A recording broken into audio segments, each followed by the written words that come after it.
पहली बार जब पढ़ाई करने गए तो कृष्ण की उम्र थी 12 साल। पहली बार जब राम जी पढ़ाई करने के लिए गए थे तो उनकी उम्र थी 12 साल। अगर राम और कृष्ण के संतान हो तो क्यों 2.5 साल में भेज रहे हो? उनका बौद्धिक विकास हो। 5 साल 7 साल तो बच्चों के सेंसों का विकास हो, भीतर में उनकी कोमलता का विकास हो, पहचाने वो।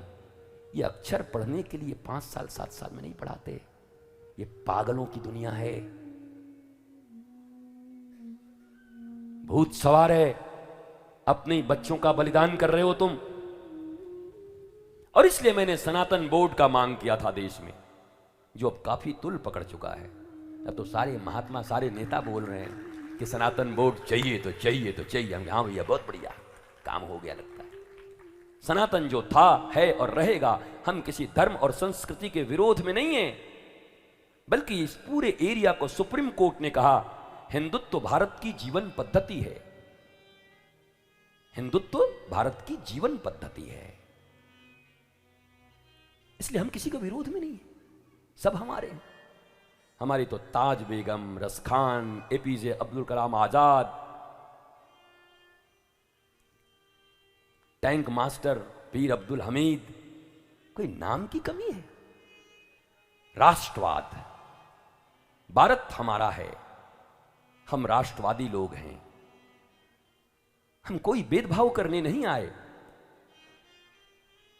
नहीं तो कभी कांधार अफगानिस्तान भी भारत हुआ करता था। गांधारी जहां की थी, हमारा देश था, अलग हो गया।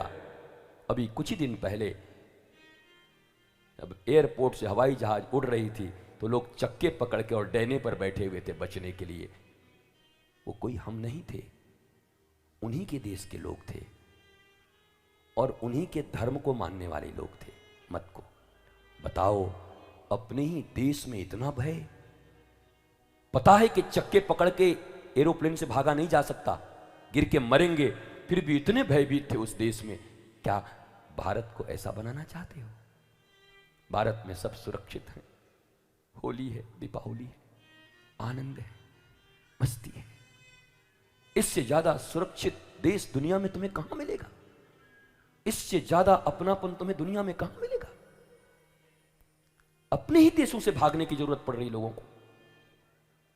इसलिए सनातन संस्कृति वास्तव में कोई संकुचित संस्कृति नहीं है। इस ब्रह्मांड और पृथ्वी के मानवता की अगर कोई संस्कृति और धर्म है तो केवल सनातन संस्कृति और सनातन धर्म है। यह मानवता की संस्कृति है, एक एक मनुष्य की संस्कृति है ये। हम अलगाव विलगाव नहीं करते। हम जिंदाबाद मुर्दाबाद में विश्वास नहीं रखते। Be a sensible person. हाँ, राष्ट्र के लिए, देश के लिए, मानवता के लिए हमारे बच्चे सुरक्षित रहें, घूमें आज़ादी से यहाँ वहाँ, कश्मीर से कन्याकुमारी तक, केरला भी हमारा, कश्मीर भी हमारा, अरुणाचल भी हमारे, हर जगह जा सके, आ सके। बरसों बाद तो कश्मीर में परमिट लेके जाने की शायद कुप्रथा खत्म हुई, अपने ही देश में परमिट लग जाते थे। बताओ महाराज कैसा देश था। ठाकुर जी की कृपा से अब देश एक है, पर हम सबको जगना होगा। सत्य का साथ दीजिए, सत्य के साथ खड़े होइए। लोग कहते हैं आप राजनीति में कुछ बोलते विश्वास रखते हैं क्या? क्या राजनीति अछूत है क्या? जिस नीति से इस देश की प्रजा के ऊपर, प्रजा के वर्धन संवर्धन, उनके आनंद और मुस्कुराहट के लिए काम किया जाता है, उसे राजनीति कहते हैं। धर्म और राजनीति एक होना चाहिए क्या? चीनी और पानी की तरह मिलकर शरबत बन जाना चाहिए दोनों को। अलग अलग हैं, यही गड़बड़ है। अगर धर्म युक्त, आध्यात्म युक्त राजनीति हो, अधर्म युक्त राजनीति थी कंस की, अधर्म युक्त राजनीति थी रावण की, अपने बेटे का भी रक्षा नहीं कर पाए। 1 लाख पूत 1.25 लाख नाती, ता रावण घर दिया न बाती। इसलिए हम तो चाहते हैं कि भारत में धर्म और राजनीति चीनी और पानी की तरह मिलकर के शरबत बन जाए और एक एक भारतीय उसको पी जाए। कई को पॉलिटिक्स से अलग कर रहे हो? डिप्लोमेसी एंड पॉलिटिक्स ये दोनों श्री कृष्ण से पैदा हुई है। हमारे पास समय नहीं है, नहीं तो इस ब्रह्मांड के सबसे बड़े डिप्लोमेट कौन हैं? श्री कृष्ण और हनुमान जी। पर तुम्हारे इतिहास को मिटा दिया गया। 1,97,00,000 वर्ष पुराना हमारा इतिहास, जितने भी इन्वेंशन है तुम्हारे पास है।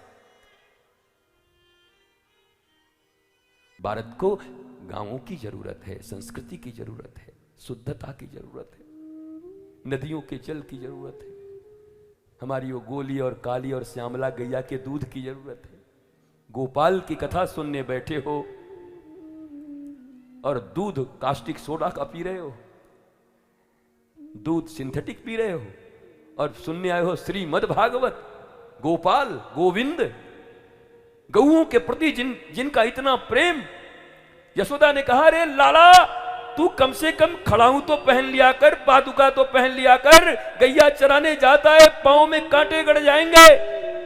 गोपाल रोने लगे, बोला मैया जिस दिन मेरी 9 लाख गैयाओं के 4-4 पांवों में पादुका बना दोगी, 36 लाख पादुका, उसी दिन गोपाल पादुका पहनेगा। मेरी गैया पैदल और मैं पादुका नहीं पहन सकता।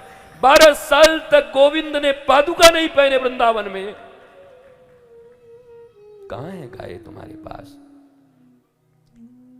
गौ हत्या बंद करो, गौ हत्या बंद करो, गौ हत्या बंद करो। क्या खाक बंद करोगे? तुम्हारे झंडे और डंडे से बंद होंगे?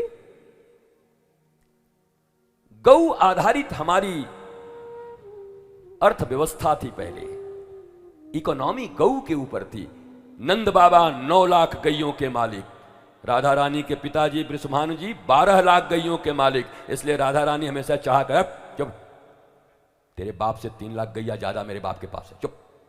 ठाकुर, हाँ ठीक बात, 3 लाख गैया ज्यादा थी राधा रानी के पास। राधा रानी बताया, खबरदार, क्या मैंने तो कुछ नहीं बोला। कितने गाय हैं तेरे बाप के पास? 9 लाख, 12 लाख, प्रणाम करो। ठाकुर को तो राधा रानी कुछ समझती नहीं थी, राम तुमसे बड़ी है। तो गौ आधारित कृषि व्यवस्था थी, गौ आधारित आर्थिक व्यवस्था थी, इकोनॉमी गौ के ऊपर था। इसलिए गौ को गोविंद भी मां मानते थे, गोपाल आते थे इस पृथ्वी पर। और आज कौन रखता है? बछड़ा हुआ तो छोड़ देते हो और फिर चिल्लाते हो गौ हत्या बंद करो। रखो ना अपने पास, तुम्हारी भी गलती नहीं है, कैसे रखोगे? पेस्टिसाइड्स के साइड इफेक्ट से भारत को बाहर निकलना होगा। आज मैं इस धर्मपीठ से बोल रहा हूं तो मुझे समझ सकते हो यार, ये सब धार्मिक लोग कुछ कुछ बोलते रहते हैं, पर बड़ी प्रज्ञा से शोध करके, हमने भी पीएचडी किए हुए हैं, बहुत शोध करके कह रहे हैं कि अगर भारतीय अर्थव्यवस्था को विश्व में पुनः ऊपर ले जाना है, सबसे ऊंचा और पक्का मान लो, जिस दिन गौ, गांव और गीता गायत्री तो हमारी है ही, मतलब गीता तो हमारी ही है, इनके ऊपर भारत निर्भर हो गया ना, अमेरिका पानी भरने आएगा यहां पर, ऑस्ट्रेलिया में, पक्की बात के, ये सब लोग आएंगे।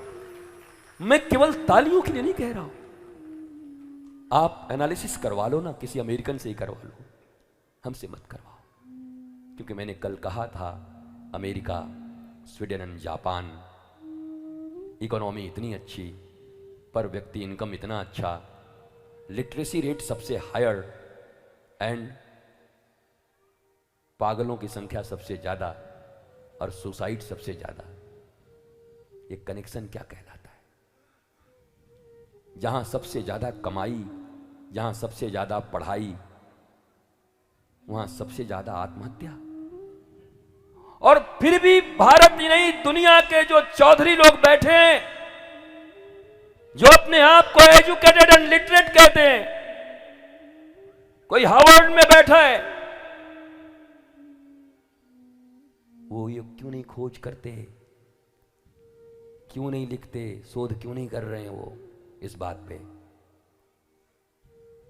कि आखिर भौतिक विकास के कारण इन 3 कंट्रियों में सबसे ज्यादा पागल लोग हो गए।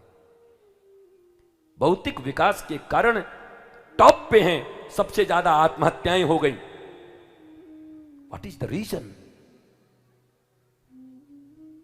क्या ये शोध का विषय नहीं है, खोज का विषय नहीं है? क्योंकि भारत में तो इसी का हल्ला हो रहा है ना, सबकी कमाई अच्छी हो जाएगी और खूब शिक्षा दर बढ़ जाएगा तो भारत एक दिन विश्व गुरु बन जाएगा। डब्बा, बुद्धि डब्बा है तुम्हारी। मैकोले की शिक्षा व्यवस्था का दर बढ़ा के और तुम सोचते हो भारत का मंगल होगा।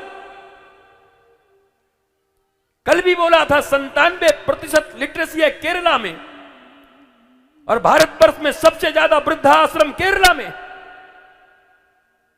Is it literacy? Is it education?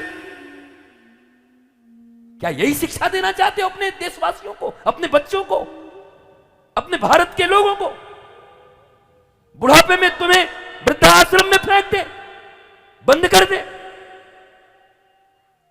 पढ़ाई का भूत सवार है तुम्हारे ऊपर। 2 साल का बच्चा हुआ नहीं कि टाई पहना के और 50 किलो का बस्ता दे के बेचारे का कुबड़ निकाल दे रहे हैं। मम्मा जा जा स्कूल चलो। नो नो नो, स्कूल चलो बेटा, पढ़ना बहुत जरूरी है। तो हमने कहा था पहली बार जब पढ़ाई करने गए तो कृष्ण की उम्र थी 12 साल। पहली बार जब राम जी पढ़ाई करने के लिए गए थे तो उनकी उम्र थी 12 साल। अगर राम और कृष्ण के संतान हो तो क्यों 2.5 साल में भेज रहे हो?